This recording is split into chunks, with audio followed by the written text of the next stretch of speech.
جب میرے آقا صلی اللہ علیہ وآلہ وسلم کا وصال ہو گیا، جب آقا پردہ فرما چکے، تو بلال حبشی رضی اللہ تعالی عنہ کی کیفیات کیا تھی آپ جانتے ہیں؟ ان کی کیفیات انگلش میں سنا ہے، آج اردو میں بھی اسی واقعے پر اپنی گفتگو کو ختم کرتا ہوں۔ سیدنا بلال حبشی رضی اللہ تعالی عنہ کو جب میرے آقا صلی اللہ علیہ وآلہ وسلم کی جدائی کا درد اس قدر ہوا کہ جب مدینہ المنورہ کی گلیوں میں چلتے، ہر طرف میرے آقا صلی اللہ علیہ وآلہ وسلم کے چہرے بددہا کو تلاش کرتے تھے، آقا کے حسن کے متلاشی تھے کہ کسی طرح آقا صلی اللہ علیہ وسلم کا حسین چہرہ میری نگاہوں کے سامنے آ جائے۔ مثال آپ صلی اللہ علیہ وآلہ وسلم کے بارے میں دیگر صحابہ کرام علیہ رضوان سے بلال حبشی رضی اللہ تعالیٰ عنہ جس سوال کیا کرتے تھے کہ کیا تم نے میرے محبوب کو کہیں دیکھا ہے، کیا تم نے میرے آقا کو کہیں دیکھا ہے؟ آقا صلی اللہ علیہ وسلم پردہ فرما چکے ہیں، میرے آقا صلی اللہ علیہ وسلم اس دنیا سے جا چکے ہیں، اور سیدنا بلال رضی اللہ تعالیٰ عنہ آقا صلی اللہ علیہ وسلم کے بارے میں صحابہ سے پوچھ رہے ہیں، طیبہ کی گلیوں میں سوال کر رہے ہیں، بتاؤ میرا محبوب کہیں دیکھا ہے؟ اور پھر وہ وقت بھی آتا ہے جب بلال حبشی رضی اللہ تعالیٰ عنہ مدینہ المنورہ کو چھوڑ کر ملک شام کے شہر حلب میں تشریف لے جاتے ہیں، کیونکہ طیبہ میں آقا کی یاد آتی ہے، طیبہ کی گلیاں آقا کی یاد دلاتی ہیں بلال حبشی رضی اللہ تعالیٰ عنہ کو۔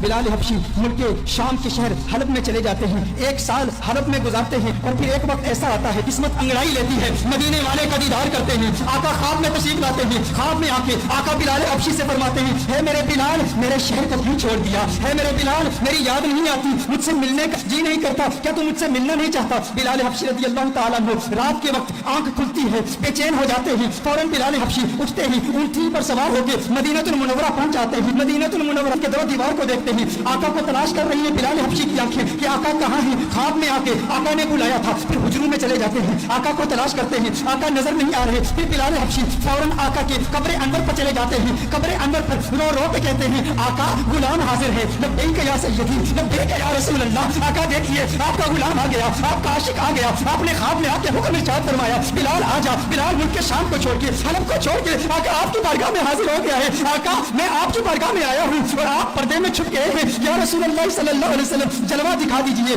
اس کے فوراً بعد ایک کیفیت تاری ہوتی ہے، ایسی وجدانی کیفیت تاری ہوتی ہے کہ بلال حبشی بے ہوش ہو کر گر پڑتے ہیں، بہت دیر کے بعد صحابہ کرام علیہ رضوان بلال حبشی کو اٹھا کر باہر لے جاتے ہیں، جب باہر لے جاتے ہیں بلال حبشی آنکھ کھولتے ہیں، اس وقت مدینہ المنورہ کی گلیوں میں ہر طرف شورا ہے، ہر طرف ایک ہی شور ہے، سنا ہے بلال حبشی لوٹ کے آ گئے ہیں، سنا ہے آقا کا غلام لوٹ کے آ گیا ہے۔ چشمے تصور سے تخیل باندھیے ان گھڑیوں کا کہ جب مدینے کے باسیوں نے بلال حبشی کی اذانیں سنی تھی، آقا کی موجودگی میں سنی تھی، ہر طرف ایک ہی چرچا ہے، بلال حبشی آ گئے ہیں۔ اب لوگ چاہتے ہیں بلال حبشی کی زیارت کریں کہ آقا کے جانے کے بعد، آقا کے پردہ فرمانے کے بعد، آقا کی جدائی کے بعد بلال حبشی کو کسی نے دیکھا نہیں تھا، ایک سال کے بعد بلال حبشی واپس آئے، اب ہر شخص آتا ہے مسجد نبوی شریف میں بلال حبشی کا دیدار کرتا ہے، اور پھر صحابہ عرض کرتے ہیں، ہے بلال ذرا اپنی آواز تو سنا دیں۔ میرے بھائیو، جب انسان کو کسی سے پیار ہوتا ہے، جب انسان کو کسی سے محبت ہوتی ہے، اگر وہ محبوب دنیا سے چلا جائے تو اس کے محبوب کے رشتوں پر بھی پیار آتا ہے۔ میں اپنا بتاؤں، میری دادی کا انتقال ہو گیا ہے، میری دادی سے مجھے بہت پیار تھا، بہت محبت ہے،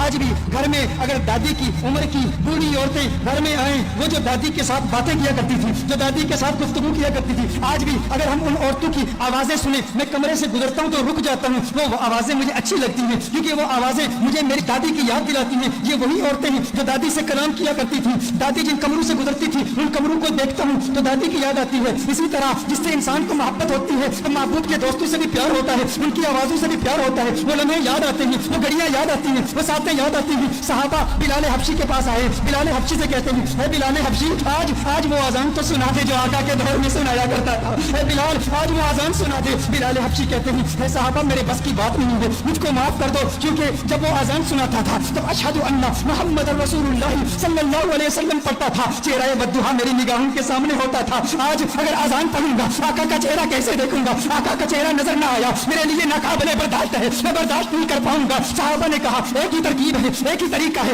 آج بلال کسی کی نہیں سنے گا، لیکن دو شہزادے ایسے بھی ہیں جن سے آقا کو پیار ہے۔ آقا نے فرمایا جس نے ان سے پیار کیا، اس نے مجھ سے محبت کی، تو ان کا دشمن وہ میرا دشمن، وہ کون ہے؟ وہ نواسے ہیں محمد عربی کے، وہ آقا کے نواسے ہیں۔ کہا ہے بلال حبشی آج ہماری نہیں سنتے، ان شہزادوں کی تو سن لو۔ صحابہ حسنین کریمین کے گھر جاتے ہیں، حسنین کریمین کو بلا کے لاتے ہیں، امام حسین ہیں، بلال حبشی ہیں، امام حسین بلال حبشی کا ہاتھ پکڑتے ہیں، اے بلال دیکھ آقا کا نواسا آیا ہے، اے بلال ایک مرتبہ وہ اذان سنا دے، مجھے میرے نانا کی یاد ستا رہی ہے۔ بلال حبشی امام حسین کو اٹھا کے اپنی گود میں رکھ لیتے ہیں اور کہتے ہیں، ہے میرے آقا کی شہزادوں، میں تمہاری بات کیسے ٹال سکتا ہوں، تمہاری بات کیسے رد کر سکتا ہوں، میں سناؤں گا اذان، بتاؤ کہاں سناؤں؟ امام حسین بلال حبشی کے ہاتھ کو پکڑ کے فوراً مسجد میں لے جاتے ہیں، کہا اس مسجد کی چھت پہ کھڑے ہو کے اذان سناؤ۔ اب بلال حبشی اذان پڑھتے ہیں، طیبہ کی گلیوں میں